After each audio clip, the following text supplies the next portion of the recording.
to sleep and I woke up dead, but I changed my mind and I want to live. I went to sleep and I woke up dead, but I changed my mind. What, tout le monde, c'est Christo. Aujourd'hui on se retrouve pour les breaking news à propos de Red Dead Redemption 2. Aujourd'hui on va donc parler du mode en ligne qui va certainement beaucoup ressembler à celui de GTA Online,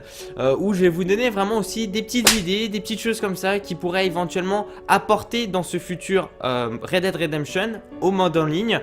que je trouve qui peut vraiment être assez intéressant et qui risque de vraiment plaire aussi à la communauté, parce que dans le Red Dead Redemption, excusez-moi, dans le premier tout court sur PlayStation 3 et Xbox 360, c'est vrai que le mode en ligne, il y avait pas mal de petits défauts, on va dire ça comme ça, et sachant aussi que je tenais aussi à vous préciser que ce Red Dead Redemption, ça va être un très gros jeu au niveau des graphismes, parce que ça sera vraiment le premier jeu de Rockstar qui sera sur les nouvelles générations de consoles. Parce que par exemple GTA 5 à la base il était sur les anciennes générations de consoles qui sont après qui ont été, on va dire, upgradées sur les nouvelles générations de consoles, alors que là vraiment Red Dead Redemption 2 il est vraiment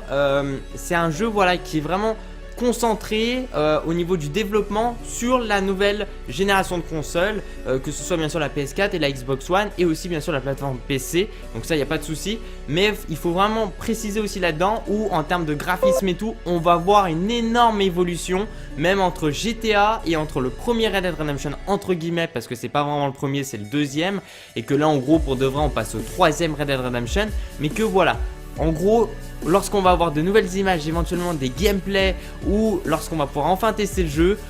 ça va être une autre chose. Ça va être vraiment au niveau des textures, au niveau des modélisations, ça va être une pure beauté, une pure merveille. Vraiment que dans ce jeu là, il y a l'apparition de plusieurs modes de missions, éventuellement faire des petites courses et tout. Alors attention au niveau des courses, hein, voilà, pas des courses de voiture, vous m'avez compris. Éventuellement faire des missions, par exemple de kidnapping, tu dois kidnapper quelqu'un dans un gang ou faire des choses comme ça, et puis après une autre équipe doit interagir et tout. Donc ça peut être relativement assez intéressant. Au niveau des niveaux, parce que dans le Red Dead Redemption bien sûr il y avait des niveaux, c'est un peu compliqué. Il y avait aussi le niveau là où tu étais avec le signe là, le port en fait de légende que tu mettais, le gros signe, et c'est vrai que bon c'était le top du level, mais que je pense que ce serait mieux de rajouter des niveaux, éventuellement faire un peu comme dans GTA où tu as des expériences éventuellement, et atteindre ces niveaux là beaucoup plus facilement, mais avoir plus de niveaux, parce que c'était assez difficile quand même dans le Red Dead Redemption. Je sais pas ce que vous en pensez, moi j'ai trouvé ça assez compliqué d'accéder au, on va dire, au rang légende. Après la possibilité, ce qui peut être bien aussi, hein, ce qui fait vraiment aussi référence à GTA Online, parce que ce jeu là forcément il fera aussi référence un peu à d'autres jeux que Rockstar aura développé, c'est débloquer des armes, éventuellement des tenues, voire arriver à différents bateaux. Ça peut être sympa, et aussi bien sûr à d'autres différentes possibilités de customisation. Ça peut être un énorme truc. Si une idée, c'est un peu aussi comme dans GTA où la possibilité, on va dire entre guillemets, d'acheter des propriétés, des endroits où on pourrait éventuellement investir sur la map. Ça risque d'être une map vraiment gigantesque, et que forcément des magnifiques textures, et qu'en plus de ça on risque de pouvoir faire pas mal de choses à mon avis, hein, d'interagir dans pas mal d'endroits différents.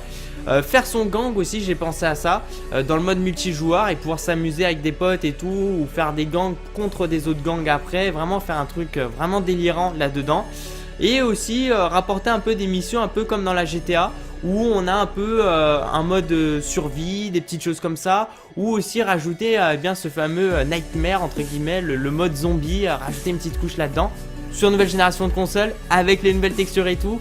ça risque de faire très mal. C'était à peu près tout pour aujourd'hui, et j'aimerais vraiment en fait que vous interagissiez dans la barre des commentaires, que vous me donnez vraiment vos avis à propos de ça, qu'est-ce que vous en pensez, de ce que je vous ai dit principalement, et puis surtout de toi, s'il y a des autres choses que tu aurais pensé là maintenant, et bah dis-le moi dans la barre des commentaires, ça peut être super de pouvoir partager ça, et de voir si t'as pas eu, ça se trouve t'as des super bonnes idées que je n'aurais pas forcément citées dans le mode multijoueur. J'attends vraiment ce jeu là, je pense que le mode multi va vraiment être beaucoup plus travaillé, et qu'il va faire beaucoup référence aussi à GTA, ce qui paraît aussi très logique. Ils vont pas non plus redémarrer à zéro, mais ils vont reprendre déjà des choses, des petites structures qui ont déjà été prises auparavant et développées dans un autre jeu, pour après voilà le refaire basculer eh bien dans Red Dead Redemption Online. Pour tous les gens, merci de mettre un petit j'aime à la vidéo, ça fait super plaisir, de me suivre sur ma page Facebook personnelle aussi. Puis je vous dis à la prochaine, ciao ciao,